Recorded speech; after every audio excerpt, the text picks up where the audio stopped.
Est-ce que vous connaissez des grands rois qui ont vécu en Israël? Citez David. Pourquoi est-ce qu'on pense toujours à David? Il y a eu Salomon, Saül. Les autres, ça devient compliqué. Hein? Josias, Ézéchias. Il y en a, ils n'ont fait que passer. Voilà. Ce matin, nous allons prendre un modèle incroyable parce que Dieu dit de lui un homme selon le cœur de Dieu. Est-ce que vous aimeriez que Dieu dise cela de vous? Amen. Un homme, une femme selon le cœur de Dieu.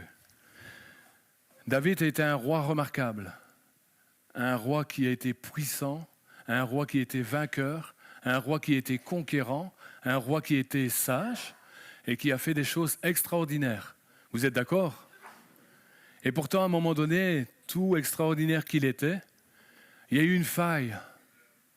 Il y a eu une faille dans la vie de David. Il y en a eu à plusieurs moments, mais là, il y a eu une faille. Et vous allez dire, mais comment c'est possible? Un homme selon le cœur de Dieu. Et comment est-ce que ça s'est passé? Cet homme-là, pourtant, va écrire, après cette faille dans sa vie, parce qu'il est sage, et après sa repentance, dans le psaume chapitre 139, le verset 23 à 24, il va écrire ceci. « Sonde-moi, ô Dieu, et connais mon cœur. Éprouve-moi et connais mes pensées. Regarde si je suis sur une mauvaise voie et conduis-moi sur la voie de l'éternité. » C'est un homme sage, David. Après ce qu'il a passé, ce qu'il a traversé, nous allons le voir. Inspiré par l'Esprit de Dieu pour les générations que nous sommes aujourd'hui, en 2023. Et ce passage, ce verset du psalmiste David est tellement important, frères et sœurs. Si chaque matin, quand je me lève, nous nous levons, nous ne disons pas et nous ne proclamons pas « Seigneur, ma journée va commencer. Mais Seigneur, je te prie, dans le nom de Jésus, sonde-moi.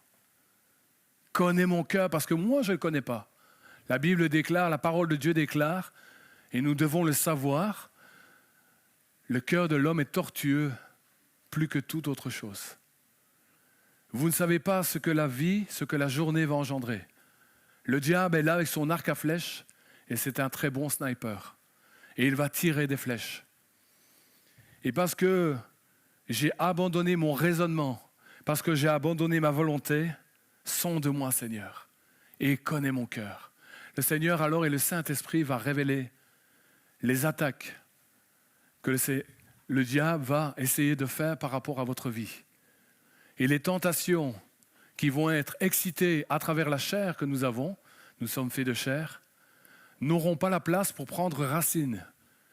Mais si nous levons le matin, Seigneur, merci pour cette journée, bénis cette journée, bénis-moi au travail, hein, que mon patron soit sympa avec moi, que mes collègues soient sages, que je gagne beaucoup d'argent, bénis ma famille, protège ma famille, amen, et on y va. Ça, c'est une prière religieuse. Mais la prière que, Seigneur, sonde mon cœur. David, il va le dire après la catastrophe. Et il va le dire parce qu'il veut laisser une trace dans nos vies et un avertissement dans nos vies. Amen. L'histoire de David, et cette parenthèse dans sa vie, une énorme parenthèse, un boulevard qui a laissé des traces dans la vie. Vous savez, frères et sœurs, que vous le vouliez ou non, que vous y croyez ou non, mais le péché va laisser des traces dans votre vie qui risquent de vous marquer même au fer rouge. Dieu est capable de pardonner. Dieu pardonne.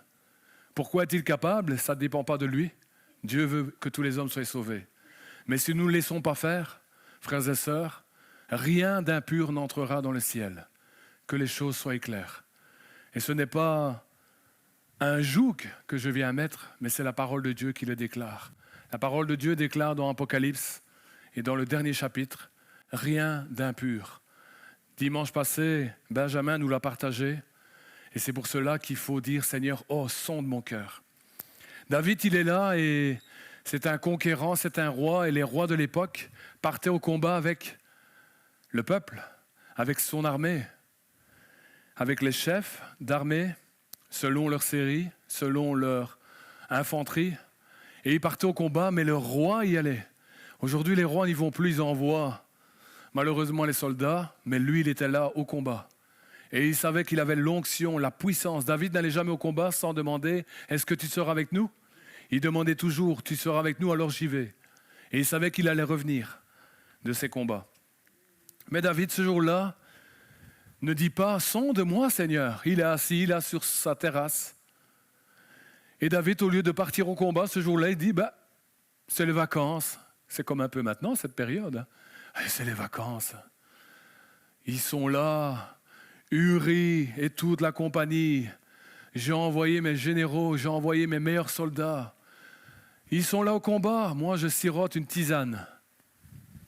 Et en sirotant, n'étant pas là où il doit être, qu'est-ce qui va se passer? Ah, il va voir qu'est en train de se baigner Bathsheba. Magnifique femme, elle est belle.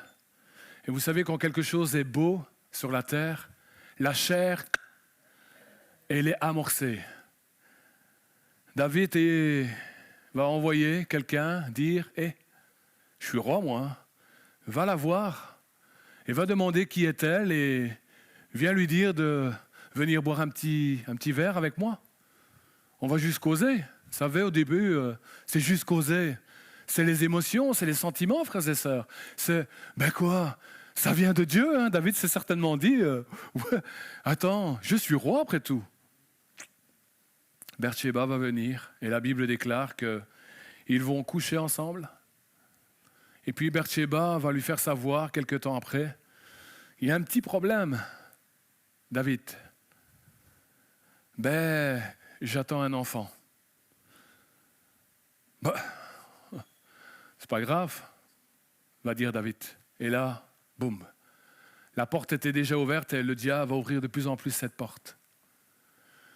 Tu diras que c'est l'enfant de ton mari. Non, non.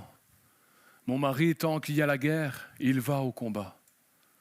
Mon mari, tant qu'il y a la guerre, lui, c'est d'abord servir Dieu avant de servir lui-même. Il est en droit de venir vers moi, mais ton serviteur, Uri, lui, veut honorer Dieu. Et tant que la guerre va subsister, il ne viendra pas vers moi. Donc, impossible. David aurait dû stopper là. Mais vous savez, quand vous ne dites pas « sonde-moi, Seigneur », quand, comme ce matin, quand il y a des dons spirituels dans l'Église, vous ne stoppez pas, nous ne stoppons pas. Et c'est une folie meurtrière qui est en train d'engendrer. On pense toujours qu'on va se rattraper, ou on pense même que Dieu va s'associer à notre péché et Dieu va venir régler les choses. Ce n'est pas comme ça que ça fonctionne. Frères et sœurs, c'est comme le cadre du mariage. Dieu a mis un cadre dans le mariage. Dieu a mis un cadre pour chacune de nos vies. Et si nous décidons de sortir de ce cadre, nous sommes un pantin entre les mains du diable. Mais David va engendrer mensonge. Le mensonge va se transformer en trahison. La trahison va se transformer en meurtre. Et après le meurtre, après avoir fait tuer Uri, c'est quand même un brave, hein, cette pauvre veuve. Aux yeux du peuple, il va encore essayer de se faire passer pour un sauveur, un héros. Oui, hein, regardez la pauvre veuve. Je vais la prendre dans mon petit harem et elle va venir vivre chez moi, voilà, dans la maison de l'Éternel. Ne laissons jamais entrer un feu étranger dans nos vies. Quand il y a un feu étranger dans nos vies, quelque chose que Dieu désapprouve, vous pouvez être certain que le Saint-Esprit va s'éteindre, le Saint-Esprit ne saura plus parler et n'aura plus la longueur et la latitude afin de nous avertir. C'est pourquoi c'est dans l'Église qu'alors le Saint-Esprit prend le relais parce que Dieu nous aime tellement et à travers la prédication de la parole, à travers des dons spirituels, Dieu va parler afin de briser le roc. C'est à ça aussi, frères et sœurs, que servent les temps de louange que nous avons. Les temps de louange font tomber les forteresses de raisonnement, les forteresses qui sont là en train de nous dire et de faire croire, parce que le diable nous arrose et nous alimente. Oui, mais Dieu va trouver quelque chose, il t'aime tellement. Dieu a tant aimé le monde et il vient avec des versets, mais il vous trompe, il nous trompe. Amen. J'ai partagé les passages, on peut les afficher. Dans 2 Samuel, vous retrouverez, et je les ai mis pour les notes, pour vous, chapitre 12, versets 1 à 7. Vous pouvez les lire à la maison, et c'est important de les lire. Un homme comme David a pu tomber. Comment a-t-il fait? Mais simplement en laissant son cœur aller à ses sentiments, ses émotions. Ce qui est important là, et on va lire une partie, ou plus ou moins, je vais le paraphraser, ça va aller plus vite. David, il est là, mais il est malheureux. Vous savez, quand l'Esprit de Dieu n'est plus en nous, en train d'agir, nous sommes malheureux. Il y a quelque chose qui tourne plus rond. Ça ne va pas. Il y a une lourdeur. Alors on vient à l'église, et un peu comme le roi Saül, vous savez, il disait, allez David, joue-moi un petit peu de l'harpe, parce que ce qui domine sur moi quand tu joues, et c'est ensemble, parce que quand vous venez dans l'église, l'Esprit de Dieu est là, et donc, ça vous fait du bien, c'est une bouffée d'oxygène. Mais vous allez ressortir, et ce qui vous a touché, ce qui vous a rempli, va vous faire encore du mal, parce qu'il y a vraiment quelque chose qui n'est pas la gloire de Dieu. David n'est pas bien. Et David, un jour, et heureusement, toc, toc, toc, toc, Nathan arrive. Nathan était le prophète de l'Éternel du temps de David, un des prophètes. Et Nathan va venir à la rencontre de David. Et David va lui dire, que me veux-tu? Et il va lui dire, voilà, je vais t'exposer une situation. Un homme en Israël, et vous pourrez le lire, le méditer chez vous, dans le chapitre 12. Un homme en Israël avait plein de brebis. Et un autre en avait une petite brebis. Et puis à un moment donné, un étranger vint et passa dans cette belle ville. Toc, toc, toc. Ah! Et généralement, on accueillait les étrangers en faisant un festin. Et cet étranger, au lieu de prendre dans tout ce cheptel de brebis qu'il avait, qu'est-ce que ça aurait fait une brebis, surtout que lui les élevait de manière en masse? Il a dit, allez chercher la brebis chez celui-là, là, qui n'a qu'une seule brebis. Cette brebis, il l'aimait tellement, il dormait avec, il lui a donné le biberon, il la cajolait, il l'aimait comme on aime une fille ou qu'on aime un fils. C'était comme un enfant pour lui, cette brebis. Et David, en entendant ça, il s'exclame et il dit, qu'un tel homme meure, qu'un tel homme soit mis à mort, comment est-il possible? Nathan va le regarder en face, il sait qu'il a affaire à un roi, et va lui dire, cet homme, c'est toi. Tu as pris la femme d'un autre qui n'était pas ta femme, tu as fait mourir cet homme, tu as convoité, tu as désiré. Et lisez tout le reste, frères et sœurs. Vous savez ce qu'il va dire David? Dans 2 Samuel chapitre 12 et le verset 13, David dit à Nathan, je vais te faire couper la tête. Il aurait pu. Vous savez, aujourd'hui, en tant que pasteur, en tant que responsable d'église, aujourd'hui, quand nous donnons un conseil, parce que vous êtes sur une voie d'égarement, vous n'aimez pas les conseils. Nous n'aimons pas les conseils. J'étais dans ce cas-là. Et j'ai refusé des conseils, des bons conseils. Et j'ai resté sur une voie d'égarement et je me suis complètement planté. Aujourd'hui, on dirait que quand nous sommes atteints d'une maladie, quand on parle pour le baptême du Saint-Esprit, là, l'équipe pastorale, waouh, gloire à Dieu, ils sont remplis de l'Esprit de Dieu. Mais quand nous venons comme Nathan et nous disons, tu as péché, repens-toi, abandonne, lâche, afin de laisser tout à nouveau l'Esprit de Dieu guérir ton âme, guérir ta vie, et l'Esprit de Dieu protéger ta vie. Reviens dans la présence de Dieu, abandonne ton péché. Là, non. Là, Franck, Samuel, Morissette, nous ne sommes plus bons. Alors on va essayer d'aller chercher un conseil ailleurs, on va sortir de l'église, on va aller voir dans une autre église, jusqu'à ce que l'on va trouver quelqu'un qui va approuver. Est-ce que vous savez que certains pasteurs approuvent le péché? C'est incroyable, hein? Pouvant en trouver. Vous voulez, j'ai des adresses, je peux vous en donner. Mais Nathan, vous savez ce qu'il va dire? David, ce qu'il va dire à Nathan. J'ai péché contre Uri? Non. J'ai péché contre le peuple? Non. Vous savez ce qu'il va dire? J'ai péché contre l'Éternel. Parce que frères et sœurs, quand nous manquons la cible, quand nous tombons, la première personne à qui nous déshonorons, c'est l'Éternel, c'est Jésus de Nazareth. J'ai péché. Là, une véritable repentance. J'ai péché. Je reconnais mon péché. J'accepte mon péché. Il y a eu des conséquences à cela, et ce n'est pas le sujet de ce matin. Il y a eu des conséquences, mais je veux vous amener là afin qu'on va rentrer vraiment dans le cœur du message. Parce que si un homme comme David a pu tomber, David s'est relevé et il criera « Sonde-moi, ô Dieu, connais mon cœur. Seigneur, chaque matin, sonde-moi, Seigneur. Je pense me connaître parce que je suis dans une dynamique du Saint-Esprit. Je pense que tout va bien aller. Non, non, non, non, non. Chaque matin, Seigneur, je t'en prie, sonde-moi, examine-moi, afin que je puisse marcher, vivre et remporter des victoires, afin que le péché ne me touche pas, afin que l'ennemi de mon âme ne puisse pas m'atteindre, mais mieux encore, Seigneur, par ta puissance et par la vertu de l'Esprit de Dieu, je veux combattre le royaume de Dieu. Je veux, Seigneur, imposer le royaume de Dieu devant le royaume des ténèbres. Je ne suis plus un chrétien qui suit, mais je suis un chrétien qui marche, je suis un chrétien qui se lève et je suis un chrétien qui combat. Et je peux mettre en avant mes enfants, mon conjoint, ma famille. Amen. Amen. Amen. Je vous fatigue, frères et sœurs. Alléluia. Frères et sœurs, ce matin, un appel à vivre un Damas. Est-ce que vous êtes prêtes à vivre un Damas?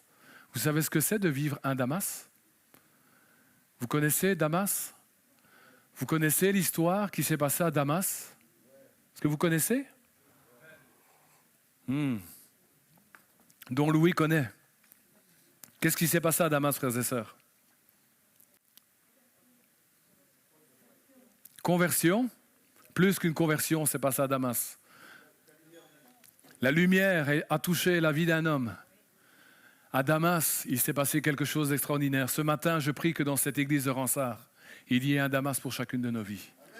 Amen. Je proclame dans le nom de Jésus que le Saint-Esprit y ait un Damas dans chacune de nos vies. Amen. Allons et faisons la lecture dans Actes chapitre 9 et le verset 1er. Acte 9, chapitre 1er. Cependant, Saul, respirant encore la menace et le meurtre contre les disciples du Seigneur, se rendit chez le souverain sacrificateur et lui demanda des lettres pour les synagogues de Damas afin que, s'il trouvait des partisans de la nouvelle doctrine, hommes ou femmes, il les amenât liés à Jérusalem. Il faut savoir que là, Saul de Tarse, ce n'est pas un roi comme David. C'est un homme, un religieux. Mais c'est un homme, comme vous et moi, qui croit qu'il est rempli de Dieu. Il est rempli du caractère de Dieu. Il croit qu'il est vraiment un ambassadeur de Dieu.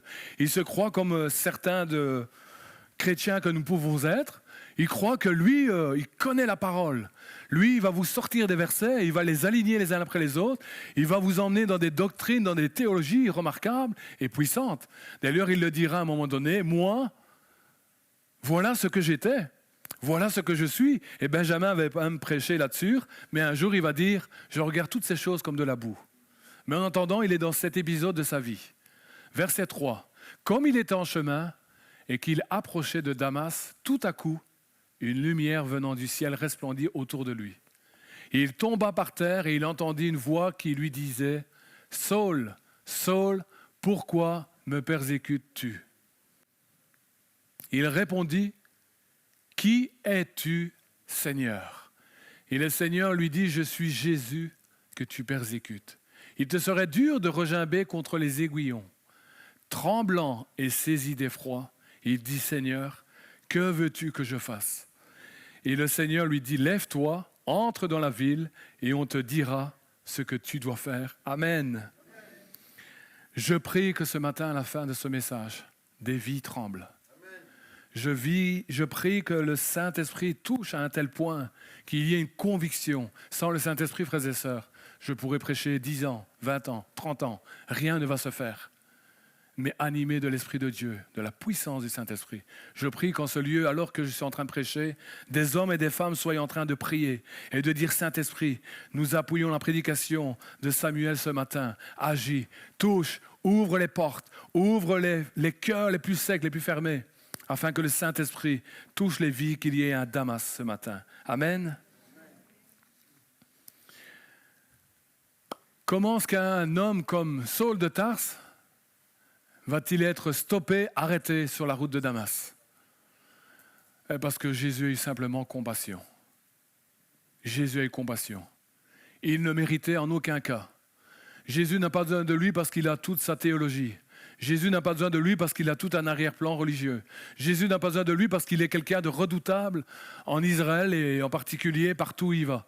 Lui, c'est le grand, il a des lettres, il est capable de mettre à mort. Il est là devant Étienne, il a les habits d'Étienne qui est là, et puis il est là et il approuve la lapidation d'Étienne. Non, c'est pas pour ça que Dieu l'a choisi. Quand Dieu te choisit, mon frère, ma sœur, il va d'abord te briser, te nettoyer, te vider de qui tu es, et puis il va te remplir de l'Esprit de Dieu. Et puis il va t'utiliser. Notre Saül, notre Saul de Tarse, et ça va être le premier point. La première question, le premier point ce matin, c'est prendre le temps de connaître Dieu. Nous devons prendre le temps de connaître Dieu. Saul de Tarse pensait connaître Dieu. Quand nous connaissons Dieu, frères et sœurs, nous disons « Oh, sonde-moi, ô Dieu, et connais mon cœur. » Nous ne vivons pas et nous ne jouons pas avec le péché. Nous rejetons toute souillure. Nous rejetons ce qui se fait dans les ténèbres. Nous rejetons les conversations. Nous rejetons toutes ces choses qui ne se font pas. Et Benjamin est rentré plus en détail là-dedans dimanche passé. Vous pouvez revoir cette prédication qui a été postée depuis mercredi matin. Le premier point, prendre le temps de connaître Jésus. Dans Actes chapitre 9 et le verset 5, il répondit, Saul de Tarse, « Qui es-tu, Seigneur ?» Il est arrêté sur la route. « Qui es-tu » Et le Seigneur lui dit, « Je suis Jésus que tu persécutes. » « Qui es-tu, Seigneur ?» Attends, il a un problème, Saul. Il demande « Qui es-tu, Seigneur ?» mais il parle de Dieu. Mais il ne connaît pas son fils. Il ne connaît pas son fils. Pire, là la réponse, et la réponse que je voudrais que ce matin le Saint-Esprit puisse atteindre nos cœurs, par ton comportement, par ton témoignage, par ce que tu es, malheureusement, tu persécutes le nom de Jésus. Par ta manière de vivre, d'être, de te comporter en dehors de l'Église, tu persécutes le nom de Jésus. Tu mets à mal le nom de Jésus. C'est pourquoi le mot chrétien aujourd'hui n'a plus sa valeur en 2023. On rit quand on dit chrétien. Hier avec ma maman, à un moment donné, nous avons quitté un lieu et puis nous avons dit tout simplement demain nous partons plus tôt parce que demain nous allons louer le Seigneur, nous allons dans la maison du Seigneur. C'est le jour du Seigneur. Et là on a eu droit à quelques petites moqueries. C'est pas grave. Vous prierez pour vous, enfin pour nous, nous ont-ils dit. Oui, nous allons prier. Ils ont bien fait de le dire.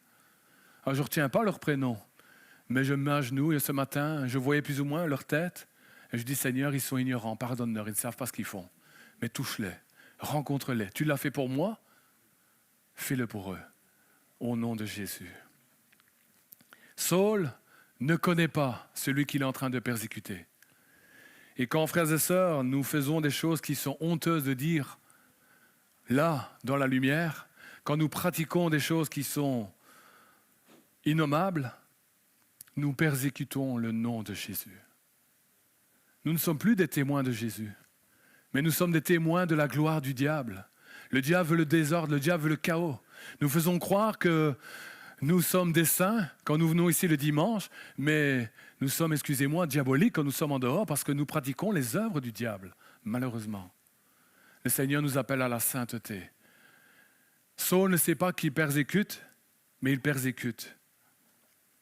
Qui es-tu? Est-ce que ce matin, tu prends le temps de connaître Jésus? Ce matin, nous avons chanté des temps glorieux, majestueux. Jésus, tu es couronné de gloire. Jésus, tu es majestueux. Le nom de Jésus, le nom qui sauve, le nom qui délivre. Amen. Est-ce que vous le croyez? Oh, les petits amen. Amen. Le nom de Jésus est vraiment puissant, frères et sœurs. La Bible déclare que quand le nom de Jésus est proclamé, quand un enfant proclame le nom, tous nos ennemis se dispersent. À un moment donné, dans ma détresse, j'ai crié à l'Éternel, dira David, et j'ai été délivré. Tant que tu te tais, tu vas sécher, tu vas désespérer, et tu vas être de plus en plus lié. Le diable va mettre des chaînes, et tu vas te retrouver comme Samson, lié à une roue, et on va même te crever les yeux. Tu ne pourras plus rien voir, tu ne sauras plus entendre quoi que ce soit. Et à moins d'une grâce exceptionnelle au prix de ta vie, tu risques de rater le plus important, ton éternité. Il ne faut pas rater son éternité, frères et sœurs.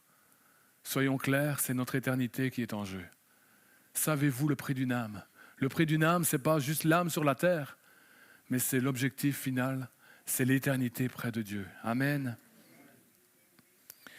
Prenons le temps de connaître le Seigneur Jésus, qui il est. Pour prendre ce temps, il faut prier. Pour prendre ce temps, il faut s'abandonner à la parole de Dieu, il faut méditer la parole de Dieu. Et nous nous répétons dimanche après dimanche, mais nous allons continuer de nous répéter. Nous ne nous en excusons même pas. Mais il faut méditer la parole. Il faut décider, il faut s'arrêter, il faut se dire « je vais le faire ». Ce n'est pas le Saint-Esprit qui le fera à votre place, mais c'est à moi, c'est à nous, frères et sœurs, à le faire. Deuxième point, c'est être prêt à entendre sa voix. Est-ce que je suis prête à entendre sa voix? Ah, Barbara, 92 ans, oui Seigneur. Et vous, frères et sœurs, est-ce que vous êtes prêts à entendre sa voix? Amen. Actes chapitre 9, verset 4. Notre Saul de Tarse, quand il entend cette voix, il reste debout, tout fier, sur son cheval, comme un conquérant? Non. Non. Il n'y a plus de fierté là-dedans. Et il tomba par terre et il entendit une voix qui lui disait « Saul, Saul, pourquoi me persécutes-tu »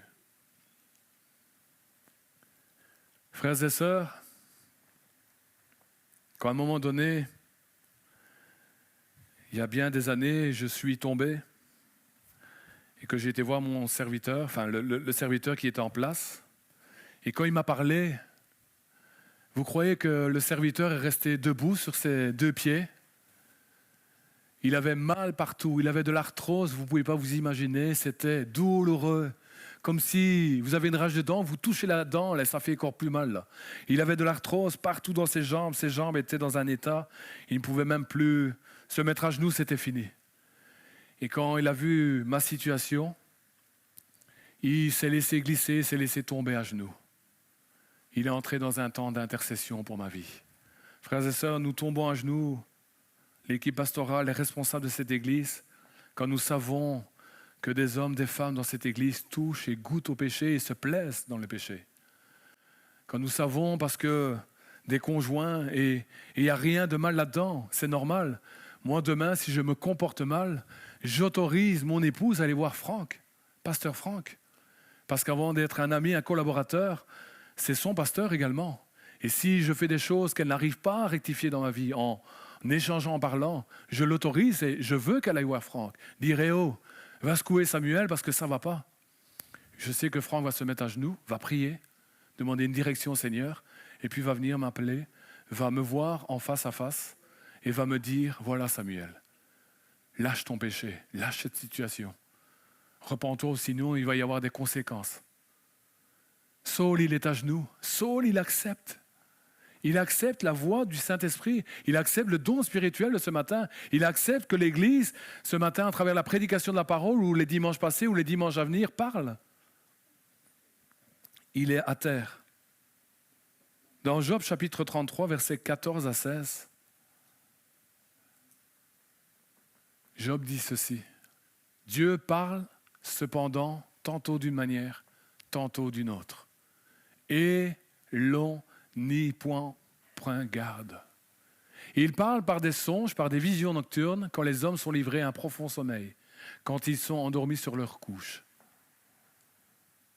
Alors il leur donne des avertissements et met le sceau à ses instructions, afin de détourner l'homme du mal et de le préserver de l'orgueil, afin de garantir son âme de la fosse et sa vie des coups du glaive. Ce passage est tellement important, frères et sœurs. Dieu nous aime tellement qu'il veut nous protéger. Dieu va essayer par des soupirs, par des songes, par des visions, par un frère, par une sœur qui va être à la brèche, qui va intercéder pour nos vies afin de nous arracher dans la situation dans laquelle nous nous sommes mis. Nous croyons qu'au nom de nos sentiments, au nom de notre chair, la chair, frères et sœurs, vous savez où elle va finir? Allez faire un tour au cimetière après ce culte. Le beau corps de Samuel, il est beau, hein? Non? Ah, c'est ce que ma femme me dit tous les matins, hein? Enfin, pas tous les matins. J'exagère là. T'exagères, Samuel. Mais ce beau corps est encore plus beau il y a 10 ans. Commence à tout doucement vieillir. Mais ce beau corps, chaque fois que je vais au cimetière, je dis, ta place, elle est là. Et une fois que tu vas être là, allongé dans un cercueil, ça sera fini. Tu ne pourras plus me tenter, toi. Tu ne pourras plus m'embêter. J'aurai un jour un corps glorieux, un corps semblable à mon Rédempteur, parce que mon Rédempteur est vivant. C'est pas là ma place, c'est la place de mon corps, de ma chair, là, au cimetière. Mais là, en un clin d'œil, frères et sœurs, si je n'ai pas vécu l'enlèvement de l'Église, waouh, je serai premier. Il y en a qui veulent vivre l'enlèvement de l'Église. Moi, je suis partagé. Vous savez pourquoi? Si je meurs d'abord, frères et sœurs, j'aurais... je veux pas de pierre, hein, pas de pierre, hein, faut pas de chichi. Je veux retourner à Pironchamp, là où je suis né. Là, je veux être... Vous savez pourquoi je veux être à Pironchamp? Je veux être près de mon papa. Je veux être près de ma belle-sœur. Je veux être près de mon grand-père, près de ma grand-mère. Vous savez pourquoi? Ils sont morts en Christ. Mais vous savez pourquoi l'avantage de mourir avant l'enlèvement? C'est qu'à un moment donné, premièrement, les morts en Christ ressusciteront. Je serai premier. Vous serez là encore dans la salle en train de pleurer Samuel. Moi, je serai déjà là dans le ciel en train de louer le Seigneur, de l'adorer, mon roi des rois, mon Seigneur. Amen. Vous voyez l'avantage? N'ayons pas peur de la mort. Jésus a vaincu la mort. Amen. Jésus a vaincu la mort. Jésus a vaincu les puissances. Et donc voilà l'avantage. À un moment donné, on a un corps glorieux. Waouh, qu'on va être beau. On ne sera plus... Barbara, 92 ans, tu n'auras plus là. Là, tu seras jeune, dans la force de l'âge, avec un corps puissant, glorieux. Et nous serons tous semblables à Christ. Amen. Ah, gloire à Dieu. On va dire, il est fou, lui. Mais non, je ne suis pas fou. Mais le Seigneur, frères et sœurs, soyons prêts à entendre sa voix.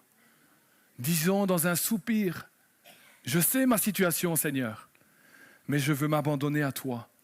Si tu cries, quand le malheureux crie, la Bible déclare, l'Éternel entend. Il envoie ses anges, il combat ce qui résiste à ce péché, ce que le diable est en train de faire dans ta vie, en train d'œuvrer en toi, et il va te délivrer parce que tu vas crier à Dieu. Troisième point, prête à accepter sa volonté dans notre vie. Vous savez, Saul, il est là, il est à terre, il entend, ok. Il ne connaissait pas Dieu, maintenant il le connaît, il connaît Jésus, mais est-ce qu'il est prêt à faire sa volonté? Nous avons chanté ce matin, mais ce n'est pas parce que nous le chantons, ce n'est pas parce que nous l'écoutons. Est-ce que nous sommes prêts à faire sa volonté? Actes chapitre 9 et le verset 6. Tremblant et saisi d'effroi, il dit, Seigneur, je veux faire à ma mode. Seigneur, ça va, je vais retourner à Jérusalem et là, je vais être un peu plus sympa quand même. Je ne vais plus les mettre à mort. Je vais faire différemment. J'ai une méthode, tu sais, Seigneur. Non, non, non, non. Seigneur, que veux-tu que je fasse? Et le Seigneur lui dit, lève-toi, entre dans la ville et on te dira ce que tu dois faire. Frères et sœurs, c'est puissant ce passage. Saul de Tarse, il n'y a personne qui lui dit ce qu'il doit faire. Saul de Tarse, il n'y a personne qui va le faire asseoir et lui dire, je crois que même Gamaliel, qui l'avait formé, qui était vraiment son prof, je crois qu'il avait perdu le contrôle. C'était un fou furieux, hein, Saul de Tarse. Saul de Tarse, il n'en avait pas assez avec Jérusalem. Lui, il voulait juste l'approbation. Allez les gars, donnez-moi des laissez-passer. Et je vais passer dans toutes les villes et je vais les éradiquer, tous ces chrétiens, tous ceux qui parlent de Jésus. Et on te dira ce que tu dois faire. Est-ce que ce matin, le Saint-Esprit peut dire à ton âme, à ton cœur, à ta pensée, je vais te dire ce que tu vas faire. Je vais te dire comment ça va se passer. Je vais te dire vers quoi on va aller. Je vais te dire vers quoi les projets que j'ai pour ma vie. Ma maman, des fois on échange, mais souvent on échange, on parle ensemble. Et je bénis Seigneur parce que, bon, elle a 74 ans, mais elle dit Seigneur, pour les derniers jours de ma vie, peut-être les mois, les années, les décennies, qu'importe, que le Seigneur lui donne ce qu'il a prévu. Mais elle dit, Seigneur, ce que je veux, c'est ta volonté. C'est ta volonté. Amen. C'est pas, non, je suis là en tant que grand-mère, arrière-grand-mère, et non. Seigneur, tout ce que tu veux faire de ma vie, tu le fais. Pourtant, il y a des années, vous auriez parlé ainsi à ma maman, elle vous aurait imposé les mains, comme elle me l'imposait quand j'étais petit. Elle savait imposer les mains, maman. Elle m'a appris à imposer les mains. Boum, boum. Prêt à accepter sa volonté. Dans Actes, chapitre 9, et le verset 17 à 20, Ananias sortit et lorsqu'il fut arrivé dans la maison, il imposa les mains à Saul, en disant, « Saul, mon frère, le Seigneur Jésus qui t'est apparu sur le chemin par lequel tu venais, m'a envoyé pour que tu recouvres la vue et que tu sois rempli du Saint-Esprit. » Amen. Au même instant, il tomba de ses yeux comme des écailles, et il recouvra la vue, il se leva et fut baptisé. Et après qu'il eut pris de la nourriture, les forces lui revinrent. Saul resta quelques jours avec les disciples qui étaient à Damas. Et aussitôt, il est parti en vacances. Il avait ses congés payés, donc c'est légitime. Non. Et il prêcha dans les synagogues que Jésus est le Fils de Dieu. Qu'est-ce que ce matin, tu peux dire devant le Saint-Esprit? Qu'est-ce que tu prêches tous les jours dans ta vie? Qu'est-ce que tu prêches dans ton lieu de travail? Et je ne dis pas qu'il faut prêcher en tant que prédicateur, mais qu'est-ce que tu dis? Qu'est-ce que nous disons? Qu'est-ce que je dis à mes collègues? Qu'est-ce que je dis à mon patron? Comment je me comporte? Comment je vis? Comment je suis? Comment ce que je fais? Saul, lui, il est touché.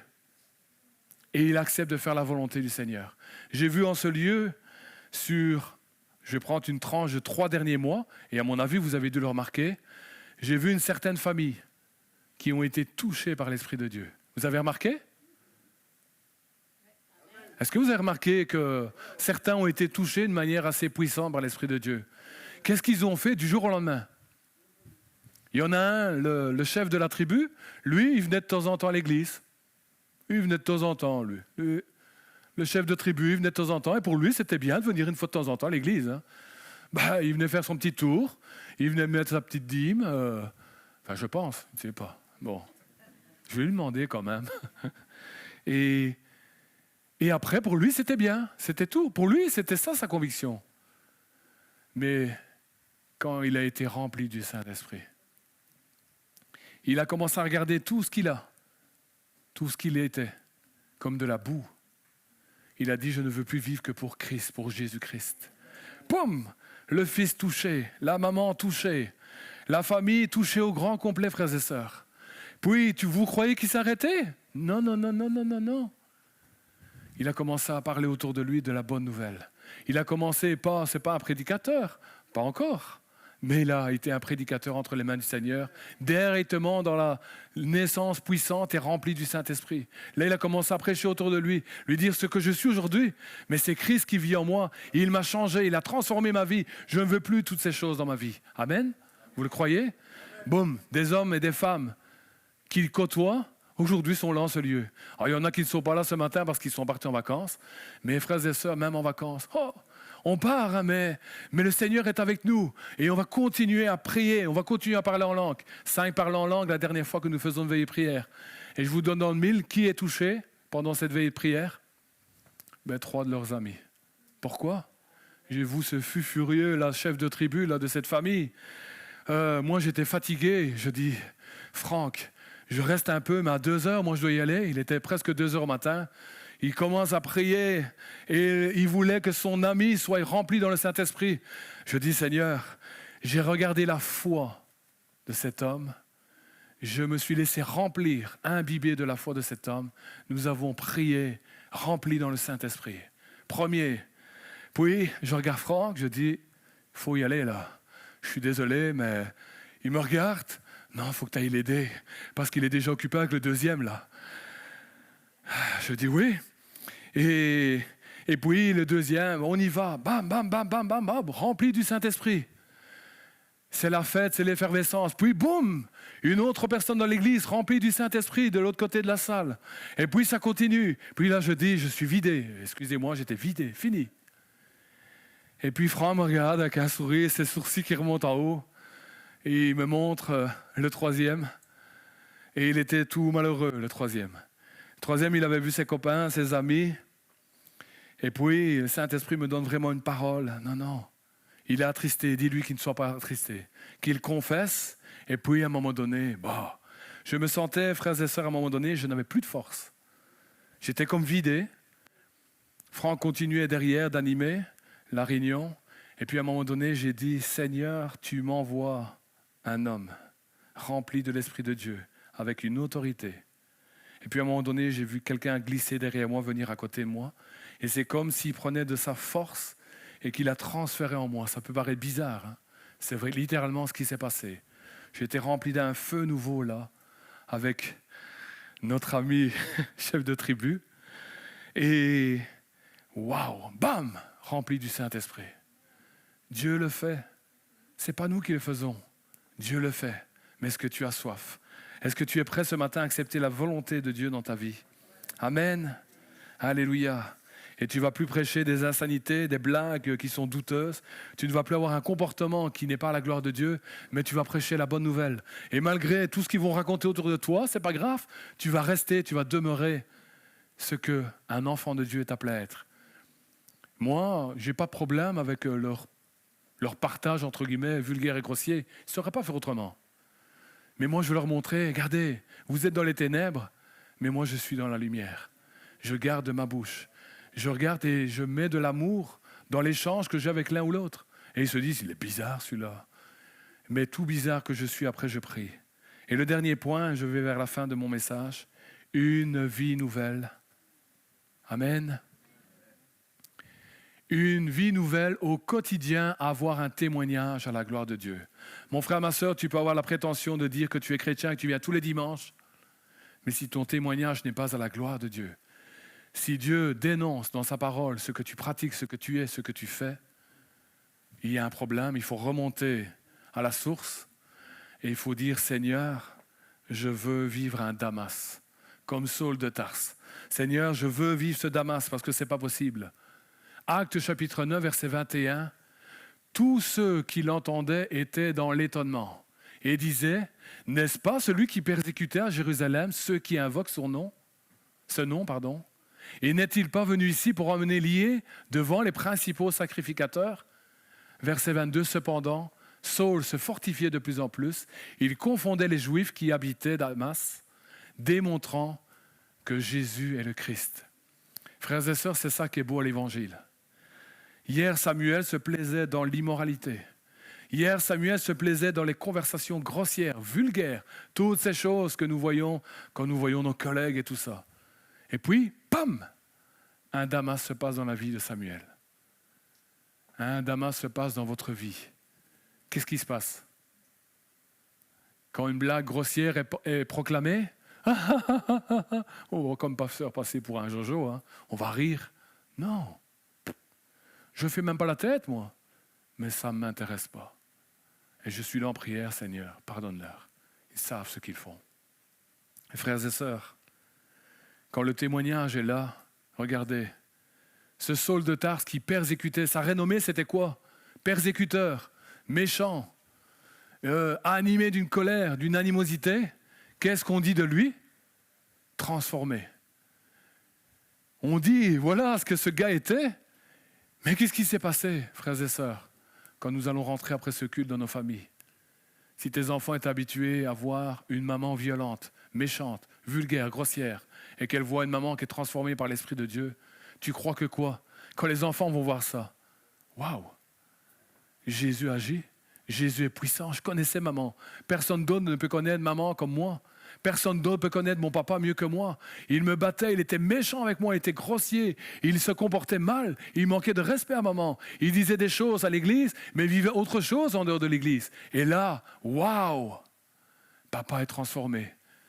Ce que papa a goûté, je veux y goûter. Amen. Amen, gloire à Dieu. Et dans vos entreprises, cette semaine, le Saint-Esprit me montrait vraiment dans les entreprises, là où nous sommes, dans les collèges, dans les hautes écoles, dans les universités, frères et sœurs, là où Dieu nous emmène. Dieu ne veut plus de ce titre de chrétien, mais veut faire de nous des hommes et des enfants de Dieu, dignes de ce nom, et qui vont faire la différence. Quand on va voir les véritables chrétiens, qui ne sont ni vulgaires, qui ne s'adonnent pas à l'immoralité et à toutes ces choses, les copains, un comme Nicodème, ils vont venir discrètement, pas en foule. Ils vont venir dire, qu'est-ce que c'est? Qu'est-ce qui fait que tu n'es plus comme avant? Je veux devenir ce que toi tu es. Parce que l'évangile, c'est une puissance. Puissance de Dieu pour le salut de quiconque croit. Nous sommes des fois étonnés que nos enfants, nos familles, nos collègues ne se donnent pas au Seigneur. Mais pour que nos enfants, nos familles, nos collègues et nos amis se donnent au Seigneur, il faut d'abord nous donner complètement, complètement, au son de moi, ô Éternel. Nous allons prier. Je nous invite à baisser les yeux et nous allons simplement prier. Alléluia. Seigneur, nous sommes là. Seigneur, nous sommes ton peuple. Et Seigneur, tu sais, comme pour David, Seigneur, tu sais, comme pour Saul de Tarse, Seigneur, faire des choses extraordinaires. Seigneur, nous tombons, nous bronchons tantôt d'une manière, tantôt d'une autre. Et nous ne sommes pas à ta gloire, Seigneur. Mais toi, tu déclares que tu es 3 fois saint et que rien ne peut venir compromettre cette sainteté. Mais tu nous appelles, Seigneur, à nous abandonner. Ce matin, tu appelles des hommes, des femmes à vivre un nouveau Damas, afin, Seigneur, d'être des témoins vivants de ce que toi, Dieu Tout-Puissant, tu matérialises, Seigneur, dans notre vie, dans notre caractère, dans notre bouche, dans notre vouloir, dans notre faire, dans notre comportement de chaque jour, Seigneur, ce que toi tu fais, Seigneur, ce que toi tu es, Seigneur, de qui tu es, Seigneur. Et nous sommes appelés à être des témoins, Seigneur, partout où nous serons, pas des témoins qui prêchent la parole, mais des témoins qui vivent et qui sont inspirés de ta parole, qui sont animés de l'Esprit de Dieu, Seigneur. Seigneur, le monde a soif de connaître quelque chose de bon. Et toi, Dieu, tu es bon. Seigneur, ce matin, je te prie, Saint-Esprit, je te prie de venir toucher nos vies. Je te prie de nous rencontrer. Je te prie de nous immerger, Seigneur, tout à nouveau dans ta présence. Seigneur, dans le nom de Jésus, je proclame devant l'enfer, je proclame devant les démons, je proclame devant les autorités et je prends cette autorité que tu me donnes dans le nom de Jésus. Ennemi de l'âme des petits de Jésus. Tu lâches maintenant au nom de Jésus. Tu lâches les brebis de l'Éternel. Tu lâches les enfants de Dieu. Qu'ils entendent et qu'ils reconnaissent la voix du Seigneur ce matin dans le nom de Jésus.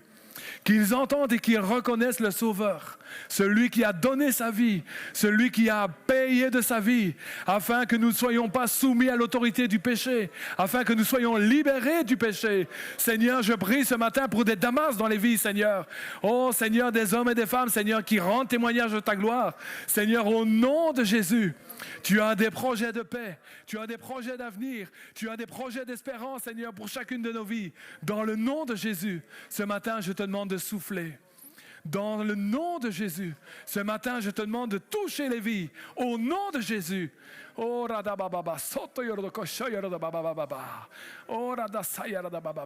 souffle, Saint-Esprit. Souffle, Seigneur, que ta parole s'incarne dans nos vies, dans nos cœurs, que celui qui résiste, Seigneur, au nom de Jésus, Seigneur, soit anéanti, Seigneur. Tu es vainqueur, Seigneur. Tu veux ce matin restaurer les vies. Tu veux ce matin pardonner les cœurs, Seigneur. Ce matin, tu veux ramener à la vie des fils et des filles, Seigneur, pour le royaume de Dieu, Seigneur, pour ta gloire, Seigneur. Ce qu'ils ont fait, Seigneur, quand toi, tu vas les restaurer, Seigneur, le monde verra, Seigneur, qui toi tu es. Ce que toi tu fais, ta puissance, elle est sans pareil, Seigneur. Et ce matin, Seigneur, je te le demande dans le nom de Jésus. Touche les cœurs, au nom de Jésus. Touche les cœurs, touche les vies, Seigneur.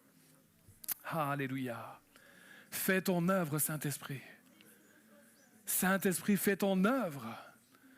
Saint-Esprit, nous avons besoin de toi maintenant. Saint-Esprit, j'ai apporté ta parole, Seigneur, peut-être imparfaitement, Seigneur. Mais toi, Seigneur, tu fais les choses parfaitement. Seigneur, je m'efface, Seigneur, et je te laisse maintenant toute la place. Touche les vies, Seigneur, au nom de Jésus. Sauve, Seigneur, ce matin. Brise, Seigneur, au nom de Jésus, les liens, les chaînes, Seigneur, qui retiennent captifs des hommes, Seigneur. Des petits, Seigneur, ont été saisis par le péché. Seigneur, je te prie au nom de Jésus. Libère maintenant, au nom de Jésus. Libère les captifs, Seigneur, maintenant, au nom de Jésus. Libère les opprimés. Seigneur, que ce matin, il y ait des Damas, Seigneur, dans les vies. Que des hommes, des femmes se donnent à toi tout à nouveau. Crient à toi, Seigneur. Qu'ils reconnaissent, Seigneur, ta voix. Qu'ils voient et qu'ils t'ont persécuté par leur comportement. Seigneur, cela, c'est toi qui l'opères par l'opération du Saint-Esprit en nous.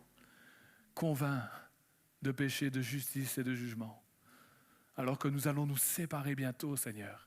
Je te prie, Seigneur, et nous continuerons de prier, de nous tenir à la brèche, afin que tu souffles, afin que tu touches, afin que tu guérisses, afin que tu libères, Seigneur, et afin que cette génération, Seigneur, s'ouvre, Seigneur, et se donne à toi, Seigneur, et marche en nouveauté de vie. Au nom de Jésus, je t'ai prié, Seigneur.